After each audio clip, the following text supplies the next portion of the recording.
Hermanos, muy buenos días, Dios los bendiga. Testificamos para glorificar el nombre de nuestro Dios, que Dios en su santa profecía nos prometía a mi esposa y a mi descendencia, y también anunciaba que un ser querido estaría al borde de la muerte, pero que no nos preocupáramos, que lo ganamos porque Él se iba a engrandecer en aquella vida. Así fue como al nacer nuestra hija, nos damos que al terminar de alimentarse, la bebé quedaba agitada. La llevamos a la agencia médica y decían que eso era normal. Sin embargo, una pediatra nos dijo que para que estuviéramos tranquilos, le hiciéramos un ecocardiograma. El primer milagro de nuestro Dios llegó en el momento en el que nos llaman de un lugar donde se realizaban estos procedimientos, diciendo que al otro día teníamos una cita médica, lugar al que nunca llamamos, ni mucho menos dimos nuestros datos. Llevamos a nuestra hija al examen y el examen, hermanos, arrojó que nuestra niña tenía una CIP y una coartación de la vena aorta en el corazón. Es decir, tenía un hueco, según la ciencia, de los más grandes que han visto en un bebé, y un estrechamiento de esa vena aorta, lo que implicaba llevarla cuanto antes a la clínica.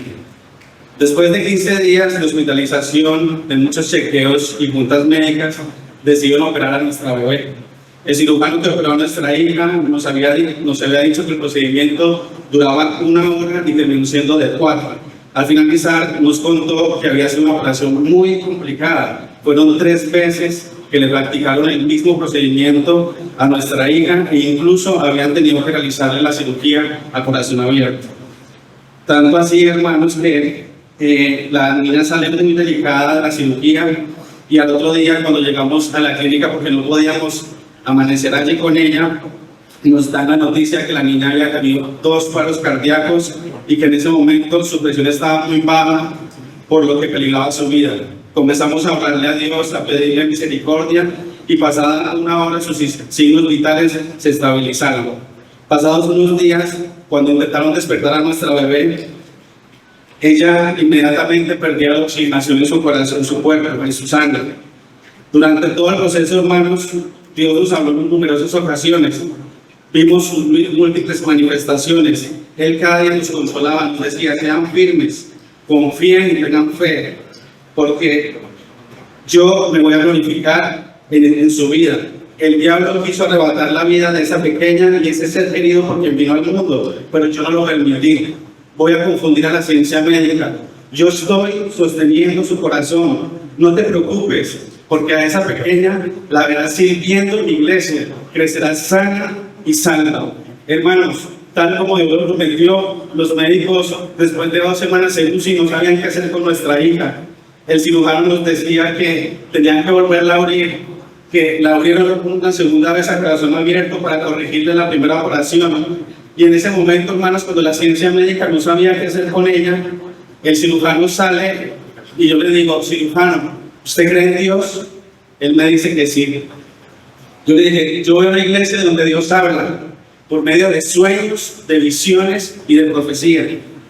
Y desde que yo llegué a la iglesia, Dios nos ha dado sueños que con el tiempo se han cumplido. Y hace 2 días yo tuve un sueño donde el problema de mi hija no está en el corazón, sino en los pulmones. El asombrado retorna a la UCI y nos dice: vamos a comenzar a estudiar sus pulmones.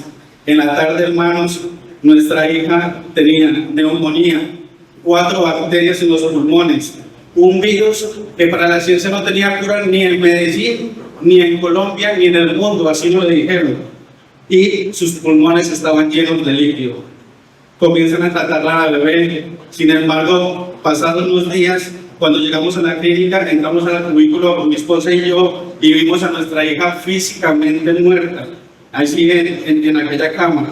En ese momento le oramos a Dios, le pedimos misericordia y que la sacara adelante. La tuvieron que conectar a una máquina que se llama ECMO, porque su saturación era de 45. Con la ayuda de Dios, esa máquina la sostuvo unos días, pero su salud seguía empeorando, hermanos. Por esos días recibimos la visita de nuestro hermano Giovanni, y nos recomienda hacer un ayuno, ya que la niña estaba debatiéndose entre la vida y la muerte. Realizamos el ayuno, pero al finalizarlo, mi esposa nos recibe con la noticia que a la bebé se le habían necrotizado los pies y las manos, y que por lo tanto debían amputarle las 4 extremidades. Ese fue el motivo por el cual al otro día nos citan temprano y nos dicen que ya no había nada más que hacer por ella. Ese día, hermanos, le entregamos verdaderamente a Dios la vida de nuestra bebé. Le dijimos que Él era el dueño de la vida y que su vida estaba en sus manos, que hiciera su santa y preciosa voluntad en ella. Cuando fuimos ante el jefe de la UCI para decirle que ya habíamos despedido de la niña, este médico nos dijo: no, vamos a esperar. Vamos a darle otra espera a la niña. Hermanos, ya habían decidido que no había nada más que hacer por ella. Con los días nos dimos cuenta a través de un auxiliar que este médico, al ver cuando nos estábamos despidiendo, le dijo a este auxiliar: no, yo siento que Antonella quiere vivir. Vamos a hacer todo lo posible para ayudarla. Dios le movió el corazón, hermanos. Y ese fue el punto de inflexión. A partir de ese día Dios comenzó a manifestarse con evidencias y señales, como fue su promesa, ya que nuestra bebé tuvo falla orgánica múltiple, insuficiencia respiratoria aguda, neumonía polimicrobiana complicada, derrame pleural, los triglicéridos en 1500, todos sus sistemas le fallaron, estaba conectada a más de 8 máquinas. Y así fue, hermano, como día tras día. A partir de ese momento, Dios permitía avances y iban quitando poco a poco los medicamentos que la sostenían.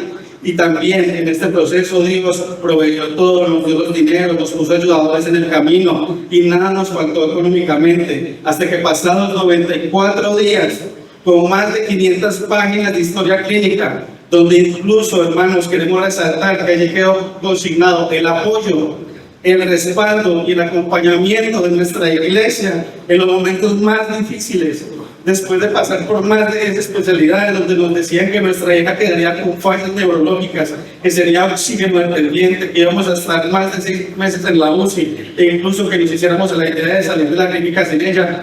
Hoy, hermanos, queremos testificar para glorificar y honrar el nombre de nuestro Dios, que hoy estamos aquí por nuestra hija completamente sana.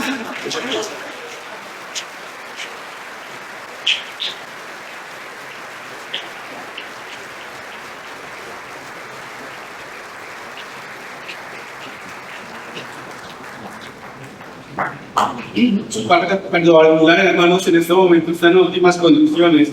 Ella está entera, no le hace falta nada. Y ella no tiene oxígeno, no tiene fallos neurológicos.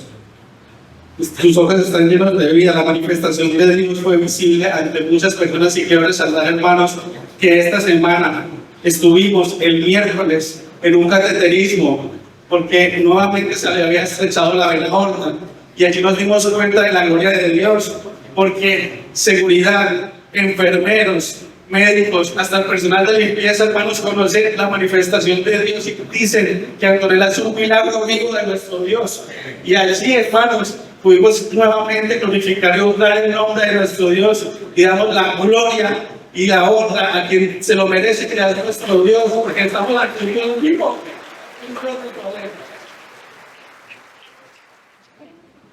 Buenos días, hermanos. Para complementar lo que decía mi esposo, fueron muchas las diferentes experiencias que tuvimos con nuestra niña, y vamos a resumir un poco de ella. En primer lugar, en una de esas noches, como madre y como padre, nos era muy difícil dejar a nuestra hija, pero Dios nos decía que ella no estaba sola. Y era así como en Jesús mostraba, como 10 ángeles descendían del cielo al cubículo de nuestra bebé, la rodeaban, y con instrumentos musicales tocaban notas celestiales todo el tiempo. En segundo lugar, habiendo brindado el ayuno para el Señor da una misión en la que se bendice a la hermana María Luisa vestida de médico, en la que ella le ponía manos y al salir del cubículo me decía: hermana, no se preocupe, que Antonella ya está sana y va a poder disfrutar de ella. Otra experiencia fue el momento en que nos dijeron que nos despidiéramos de ella. Ese mismo día, el Señor mostraba en visión que Él ingresaba al cubículo de la niña y la levantaba con sus manos, soplaba sobre el cuerpo de la niña y decía: Antonella, este es el soplo de la vida. Y 40 minutos más tarde, después del médico que había determinado no continuar con el proceso, optó por no hacerlo y dijo que iba a esperar. Por último, Una persona que no asiste a la iglesia, una de las mamás que tenía un niño también en la UCI al lado de Antonella, y ingresar en la noche a un hombre con la bata de médico como antes, pero con la particularidad que se veía sin el tapabocas, lo cual estos elementos eran obligatorios allí. Entonces, por lo tanto, se le podía ver el rostro claramente. Era muy sorprendida, lo vio durante toda la noche mirando a la bebé, de pie, con sus brazos cruzados al lado de la cuna de la niña. Pero ella realmente en el cubículo no quedaba con nadie. Es así como el siguiente día nos buscó sorprendida preguntando acerca de esa persona. Le preguntamos cómo era la persona y ella nos dio unas características. Hermanos, con aquellas características solo había una persona que podía hacerlo. Así que le enseñamos una foto y ella se impactó al ver que era esa persona de la foto. Esa persona, hermanos, era el hermano que nos advirtió a él. No sabían de quién era él, se les explicó y le dijimos quién era él. Hermanos, así fue como Dios de infinitas maneras nos dio experiencias que nos brindó a través de sueños, visiones y profecías que fueron de gran consolación para nosotros. Hermanos, a más de 30 personas hablamos de la iglesia y varias de ellas ya han escuchado profecías, por lo cual le damos la honra y la gloria a Dios, pero también damos un agradecimiento especial al apoyo que nos brindó la iglesia, a los hermanos de la iglesia, a los pastores, a los supervisores, llegaron a muchos lugares por ello. A la hermana María Teresa, al hermano Nicolás Alberto, a ella y al hermano Giovanni Gómez y a su familia, que siempre estuvieron al estar muy pendientes de la niña, y todo esto lo testificamos para la honra y la gloria de Dios.